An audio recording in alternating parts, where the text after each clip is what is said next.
Dans cette vidéo, je vais t'expliquer comment je suis passé de ça à ça. Je vais aussi te parler de pas mal d'astuces pour aménager un bureau si jamais t'as pas trop de place. Mais avant, laisse-moi t'expliquer un petit peu le contexte. Donc ça faisait quasiment 7 ans que j'avais mon bureau dans la même pièce depuis que je suis arrivé dans cette maison. Donc quand je suis arrivé ici, je faisais quasiment pas de photos ou de vidéos. Je m'étais même pas lancé en tant que freelance. Puis petit à petit, cette passion s'est transformée en métier. Je me suis lancé à mon compte, ce qui signifie travailler de chez soi, donc avoir forcément un environnement adapté. Alors je te passe les détails, mais j'ai pas mal changé de setup au fil des années avec les moyens du bord dans un premier temps parce que j'avais pas énormément d'argent et aussi parce que je savais pas trop comment aménager une pièce. Ensuite, je me suis lancé sur YouTube aussi, ce qui veut dire que ce bureau a connu pas mal de changements au fil des années, notamment au niveau de la déco et de la mise en place en général, jusqu'à ce setup que tu dois sûrement connaître si jamais tu as l'habitude de regarder mes vidéos. Et bien ce setup, il n'existe plus du tout aujourd'hui puisque j'ai changé de bureau et c'est ce que je vais te présenter dans cette vidéo. Alors ce changement, il s'est pas fait en une seule journée, D'ailleurs, ça faisait un petit moment que je me sentais limité par les capacités de mon ancien bureau. Alors il y a plusieurs problèmes avec ce bureau. Le premier problème, c'est au niveau des trépieds ici. Ils prennent beaucoup trop de place au sol, donc du coup ça me bouffe de l'espace pour rien. Donc il va falloir trouver une solution à ce niveau-là. Mais du coup j'ai un autre trépied qui est là et il y a une lumière en haut qui sert à m'éclairer en backlight lorsque je fais mes vidéos YouTube.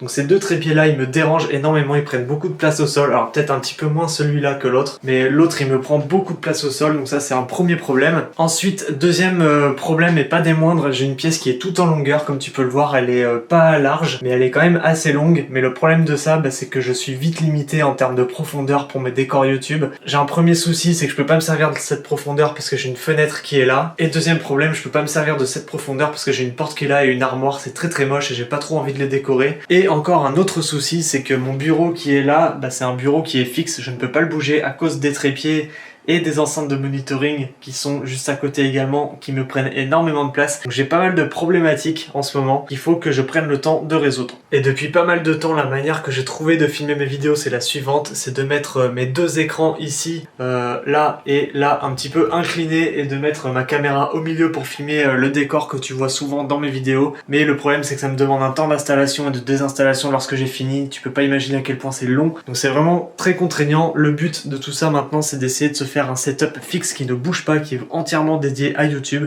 Il y a juste ma caméra qui bouge et c'est tout, et le bureau normalement doit rester tel quel. Donc voilà, comme tu peux le voir, je suis hyper à l'étroit. Plus j'accumule du matos, moins ça s'arrange. Et au final, quand on passe la plupart de son temps, la plupart de ses journées à travailler de chez soi, on arrive dans un environnement qui est très oppressant. Ça commence à devenir pesant me concernant, ce qui fait que j'avais vraiment besoin de changement. Du coup, j'ai passé pas mal de temps à réfléchir à comment j'allais disposer mes meubles, parce que même si cette pièce ici est un petit peu plus grande que l'autre, elle est pas immense non plus. Et puis il fallait quand même faire en sorte à ce que tout puisse loger, que j'ai un maximum de rangement. Ça c'est hyper important parce que le matos s'accumule et ça c'est vraiment hyper galère quand on n'a pas de place. Et surtout, ce qu'il fallait aussi, c'est que le résultat me plaise vraiment, parce que la priorité numéro 1 de ce bureau, c'est qu'il soit le plus fonctionnel possible. Donc la première étape, ça a été de réfléchir à comment disposer mes différents meubles. Pour ça, je les ai tous mesurés, ainsi que la superficie de la pièce. Bon, je te passe les détails, mais sur Photoshop, je me suis amusé à les disposer de différentes manières jusqu'à ce que je trouve un résultat qui me convienne. Étape numéro 2, il a fallu vider complètement la pièce dans laquelle je me trouve actuellement afin d'installer mon bureau. Bon, cette pièce, c'était une chambre d'amis, donc il y avait un lit, des étagères, une commode, rien de bien passionnant. Le truc, c'est qu'il y avait une grosse étape de peinture à faire. Il y avait un mur jaune un petit peu délavé que j'ai repeint en blanc, et le mur du fond, comme tu peux le voir, en noir, parce que je voulais absolument une touche sombre à cette pièce pour que ça matche d'une part avec les meubles et aussi partir sur une nouvelle DA avec ce décor. Alors vu que je suis absolument pas peintre, j'ai dû passer 2 couches de peinture sur chacun des murs, donc ça a pris facilement 2 jours. En plus de la journée passée à imaginer la pièce et celle passée à la vider, donc on est déjà à 4 jours. Étape numéro 4, une fois que tout est sec, on vide l'autre bureau et on ramène tous les meubles dans le nouveau, et ensuite on commence la mise en place des différents éléments. Et enfin, dernière étape, la déco, le rangement, petite touche finale, ou presque, parce que ce bureau n'est pas complètement fini. Je t'expliquerai pourquoi dans le room tour. Donc nous voici du coup dans le room tour. Le but, c'est pas de te montrer tout ce que je possède dans ce bureau, mais plus de de te donner des petits tips sur comment optimiser de l'espace, comment réfléchir et penser à l'organisation d'une pièce. Alors comme tu peux l'entendre, il y a un petit peu d'écho, je suis désolé pour ça, la pièce n'est pas finie de traiter au niveau de l'acoustique. J'ai commencé ce matin mais j'ai pas terminé, c'est pour ça qu'elle est pas à 100% finie cette pièce. Je vais te faire un petit room tour rapidement et t'expliquer aussi les différents accessoires que j'ai pu trouver afin d'optimiser cet espace du mieux possible. Comme tu peux le voir, je suis encore sur une pièce en profondeur comme pour mon ancien bureau, mais cette fois-ci il est beaucoup mieux pensé. Je vais commencer par la partie qui est juste derrière moi, juste ici. C'est un meuble de rangement. Donc ce meuble là, c'est tout simplement une Kallax de chez Ikea. J'ai installé des portes en hauteur comme ça où j'ai rangé d'un côté mes boîtiers, de l'autre mes objectifs. Ça prend pas de place, c'est fermé, visuellement c'est plus clean aussi. Et le reste du meuble, ce sont des tiroirs, donc il y en a 12 au total. Là j'ai mes moniteurs, là j'ai quoi? J'ai tout le matériel audio, là j'ai des filtres, enfin bref, tout est compartimenté, tout est très bien rangé. Et c'est plus simple aussi quand je veux remplir un sac photo, j'ai juste à prendre et à mettre dans le sac. Le seul truc, c'est que pour l'instant j'arrive pas à m'y retrouver parce que c'est pas étiqueté, mais je vais les étiqueter dans peu de temps. Donc juste derrière, c'est tout simplement un placard. Comme tu peux le voir sur ce plan ici, j'ai une des étagères qui me servait de décor lors de mon précédent setup. En haut, j'ai plein de rangements, des boîtes où je stocke pas mal de matos. C'est vraiment du vrac. Là, ça mérite d'être trié un petit peu par contre. J'ai beaucoup de trépieds, des sliders, ma housse pour ma Nanlite Forza 300. Toutes mes housses d'éclairage, elles sont là. J'ai des draps noirs occultants. J'ai pas mal de choses dans ce placard. Donc on continue avec l'autre partie de la pièce. Donc ici, c'est là où je viens ranger toutes mes guitares. Elles sont disposées le long du mur. C'est un rack qui prend quand même pas mal de place parce que ça fait pas loin d'1 mètre de longueur. Donc il fallait vraiment que je trouve un emplacement dédié pour mes guitares parce qu'il est plein en fait. Et je me voyais pas les mettre dans une autre pièce que celle où je travaille parce que mine de rien, j'en fais quand même assez souvent, même si c'est pas du tout le cœur de cette chaîne YouTube. Il se trouve aussi que je suis musicien et que je me sers beaucoup de ces guitares. Partie suivante, c'est ce truc là, ce n'est pas une barre de striptease, ça s'appelle un autopole. J'ai acheté ça pour une seule raison, le gain de place au sol. Franchement, je regrette pas du tout cet achat, ça coûte un petit peu cher certes, mais ça te permet de pouvoir fixer n'importe quoi sur cette barre. C'est tout simplement une barre de traction mais en verticale, quoi qu'il arrive je te mets tous les liens dans la description si jamais ça t'intéresse. Celle-ci, ce modèle là il coûte un petit peu cher, j'en ai trouvé d'autres moins chers que je te mets aussi dans la description, que j'ai commandé, ils sont pas encore arrivés. Mais tout simplement ce que ça me permet de faire, c'est que ça me permet de fixer des éclairages et aussi de les orienter selon les différents setups que je vais pouvoir mettre en place. Cette barre elle ne bougera pas, c'est juste l'orientation des éclairages qui pourra bouger en fonction de mes besoins. Donc si jamais tu cherches une solution pratique qui prend pas de place pour disposer des éclairages, franchement l'autopole c'est un des meilleurs investissements qu'on puisse faire parce que au sol c'est impressionnant la place qu'on gagne. Mes anciens trépieds Neewer que j'ai encore et que j'utilise pour des prestats, ils prennent une place phénoménale et là je gagne quasiment 1 mètre carré au sol grâce à cet autopole et je me prends pas les pieds dedans et surtout la lumière elle tient. Partie suivante, c'est cette étagère là, c'est ni plus ni moins qu'une étagère de déco, donc elle servira très probablement pour des futurs décors pour des vidéos YouTube. C'est une des étagères qui était derrière moi dans mon précédent décor, voilà, il n'y a pas grand chose à ajouter, il y a juste de la déco comme tu peux le voir sur ces plans. C'est une étagère aussi qui vient de chez Ikea, moi je l'aime beaucoup et je voulais pas m'en séparer. Pareil ici, c'est une autre étagère qui vient d'Ikea, elle me sert de rangement, elle me sert pour mettre mon imprimante, d'autres rangements en dessous, j'ai beaucoup de cadres je crois. Là j'ai juste 2-3 éléments de déco, un globe de cadre, une lumière, c'est vraiment pas grand chose. On passe au décor qui est derrière moi. Donc ici, c'est toujours un meuble de chez Ikea que j'avais dans mon précédent bureau. C'est un meuble à tiroir avec des rangements à l'intérieur. Il n'y a plus trop de choses dedans parce que tout est dans mon armoire qui est là-bas. Il va falloir que je trouve quoi mettre dedans ou alors je le laisse vide, ça peut très bien être comme ça, pourquoi pas. J'ai ici ma station de chargement, là où je clean mon matos, où je fais des plans, des packshots, je fais plein de choses ici. Donc là ici, j'ai installé mon support mural qui était dans mon précédent bureau. Ce setup là, forcément, il est fixe puisque le support mural est fixé au mur. Voilà, j'ai juste installé des petits néons pour cette vidéo là, je pense qu'ils traîneront aussi dans des setups YouTube à l'avenir. Ce que je prévois également à l'avenir, c'est de mettre un autre néon, cette fois-ci avec mon logo, donc plus haut sur le mur noir, pour servir de décor en plus pour des vidéos YouTube, pourquoi pas. Donc ici, à côté de ce meuble, ça va être amené à évoluer, mais j'ai ma Forza 300B Mark II qui prend énormément de place, surtout la softbox, mais ce qui prend beaucoup de place surtout aussi, c'est le trépied au sol, donc c'est mon trépied Neewer, il est très solide, il n'y a rien à dire sur ce trépied, il il est excellent, mais le problème c'est qu'il prend de la place au sol, donc j'ai acheté un autre autopole que je vais mettre dans ce renfoncement là, ce qui fait que cette lumière elle va pouvoir virer au fond et je vais pouvoir dégager ce trépied. De même que de l'autre côté aussi, je vais rajouter un autre autopole et mettre une autre light, comme ça j'aurai différentes possibilités de config pour un des setups YouTube.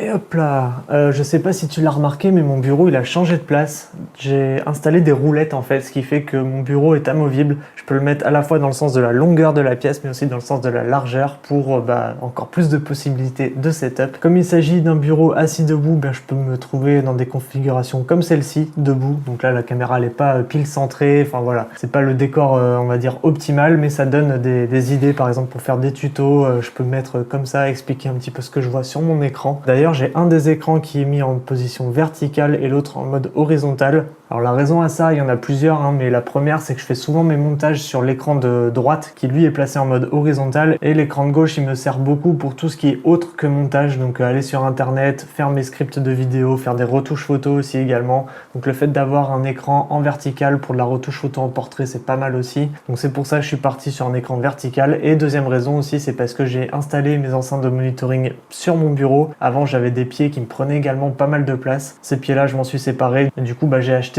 deux supports pour mes enceintes monitoring que j'ai fixés à mon bureau de chaque côté. De cette manière dès que je bouge mon bureau il y a tout qui bouge avec. Après pareil, j'en avais parlé lors de la présentation de ce bureau, j'ai la tour qui est fixée aussi au bureau. Le câble management est au point aussi, donc il n'y a aucun câble qui dépasse, il y a juste la multiprise qui traîne quand je bouge mon bureau. Forcément il faut bien que tout soit alimenté, donc il y a juste un seul câble qui traîne. Donc rien qu'avec ce setup là, tu vois, j'ai même pas bougé cette lumière, elle m'éclaire directement de face. J'ai une lumière ici en backlight, le néon aussi qui sert de lumière d'ambiance on va dire. Je peux même changer la couleur si j'en ai envie. Donc voilà, moi c'est ça que je voulais avec ce bureau, c'est quelque chose de hyper fonctionnel que je puisse changer en peu de temps. Là j'ai juste déplacé mon bureau dans le sens de la largeur de la pièce et peu importe où je me mets dans mon bureau, je serai toujours bien éclairé.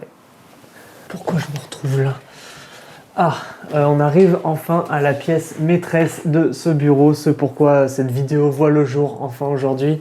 La marque Musso m'a contacté pour savoir si j'étais intéressé pour tester une de leurs chaises, ce à quoi j'ai répondu oui, et je me suis dit si je présente une chaise, je vais présenter un room tour, mais ça je l'ai déjà fait l'année dernière, donc quitte à faire un room tour, autant changer de pièce. Donc du coup toute l'idée de cette vidéo elle vient de là, en fait elle vient d'une simple chaise. Je me suis totalement chauffé à changer de pièce, à mettre un nouveau décor, à mettre une nouvelle DA carrément pour la chaîne à cause d'une chaise. Donc cette chaise c'est une chaise ergonomique, elle est vraiment super. Moi j'avais une chaise qui était complètement morte de chez morte, ça faisait à peu près 7-8 ans que je l'avais, peut-être même plus, je sais plus. Mais là le fait de partir sur une chaise ergonomique ça me change tellement la vie, c'est trop bien. Déjà le confort du dos impeccable, tout est amovible, les accoudoirs sont amovibles comme ça sur les côtés, hop, tu peux les remettre comme ça si tu veux, tu peux les monter, voilà.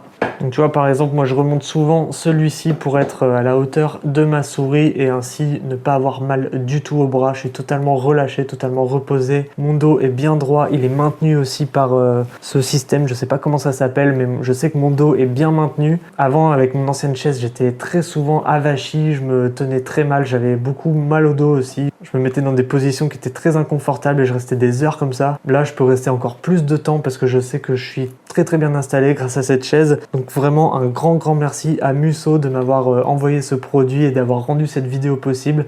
Ils me sponsorisent pas, ils ont juste envoyé le produit gratuitement, mais moi je me suis chauffé à faire cette vidéo aujourd'hui et te dévoiler un petit peu les petites astuces que j'ai trouvées pour aménager correctement ce bureau. Alors il reste forcément quelques petits trucs à faire, notamment traiter l'acoustique de cette pièce qui je trouvais pas optimale parce que la pièce est plus grande, il y a plus de vide donc forcément il y a plus d'écho. Là ici j'ai acheté deux panneaux absorbants sur Thomann que j'ai installés qui sont juste derrière mon bureau. Donc là le setup qui va se trouver ici au niveau de l'acoustique ça devrait le faire, mais si jamais je me tourne vers là-bas il y aura un peu plus d'écho parce que ma voix va porter vers pas grand chose à part du vide, donc forcément ça va créer de l'écho. Donc ça c'est quelque chose sur lequel il va falloir que je travaille petit à petit. Donc pour conclure, tu l'as compris, le maître mot c'est l'optimisation, à la fois du temps parce que mettre en place les différents setups de YouTube ça prend énormément de temps. Là je vais juste laisser un trépied trépied posé avec ma caméra et mon prompteur. Et dès que j'ai une vidéo de prête, je la mets dessus, j'ai plus qu'à installer mon décor, les éclairages sont déjà là, j'ai plus qu'à allumer, j'enregistre et c'est terminé. Et aussi optimisation de l'espace, parce que grâce à ces systèmes d'autopole, c'est un game changer vraiment pour moi, et ça c'est quelque chose que je recommande à toute personne qui travaille dans un espace restreint et qui a pas envie de s'encombrer avec des trépieds. Franchement, tu prends une barre comme ça, tu la mets entre le sol et le plafond, tu accroches tes éclairages dessus et c'est terminé. Donc voilà, tu l'as compris, hein, j'avais plein de soucis moi dans mon ancien bureau, des problèmes de rangement surtout, trop de place prise au sol, les murs blancs qui étaient pas fous, ça manquait de contraste. J'avais un bureau fixe aussi, ce qui limitait les possibilités de prise de vue pour mes vidéos YouTube. Enfin bref, c'était vraiment galère, j'en pouvais plus d'être là au bout de 7 ans. Et finalement, ce changement aujourd'hui, il m'apporte tellement de possibilités. Ce bureau-là, il est beaucoup mieux pensé parce qu'il correspond totalement à ce que je suis aujourd'hui. Ça, c'est hyper important. Je trouve que le fait de se sentir bien dans son environnement de travail, c'est la base en fait, parce que c'est là où je passe la plupart de mon temps lorsque je suis pas en tournage. Au final, j'en ai peut-être eu pour un petit peu cher, entre 500 et 600 euros, je crois, entre la peinture, les différents accessoires et les meubles que j'ai pu acheter en l'espace de quelques semaines. Alors forcément, il y a moyen de s'en sortir pour beaucoup moins cher. J'ai trouvé des autopoles moins chers aussi que ceux que j'ai pris au départ. Donc ils arrivent dans peu de temps, comme je te l'ai dit tout à l'heure. Et puis j'avais déjà la plupart des éléments, ce qui facilite aussi la tâche. Mais tout ça pour dire que le but, c'est d'adapter ses besoins selon son budget et la taille de sa pièce. Et il y a toujours des solutions à moindre coût. Voilà, en tout cas, à partir de maintenant, les prochaines vidéos de la chaîne se feront dans ce bureau avec des décors différents à chaque fois. Donc j'alternerai selon mon humeur. J'espère que cette vidéo t'a plu, que tu as pu trouver quelques petites astuces, que ce soit au niveau du rangement, de l'organisation, de l'optimisation, ou tout simplement que tu as apprécié juste ce room tour sans forcément apprendre quelque chose. Quoi qu'il en soit, je te laisse le lien de tous les produits dont j'ai parlé dans la description de cette vidéo. Ce sont des liens affiliés, donc ça aide directement à rembourser les pots de peinture que j'ai utilisés qui coûtent une blinde. Quant à moi, je te retrouve tout de suite après que tu aies cliqué sur cette vidéo.